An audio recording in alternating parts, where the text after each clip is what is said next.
Natikman ko na guys, at syempre ang sarap. Fresh lumpia. Igisa ang minced garlic, minced onion,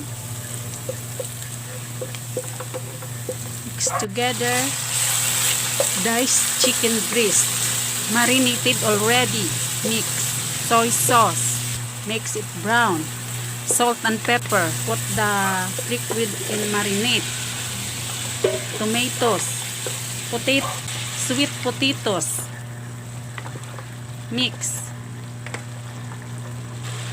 carrot, mix, fish sauce, repolyo o cabbage, seasoning granules, mix, ready to wrap, ready to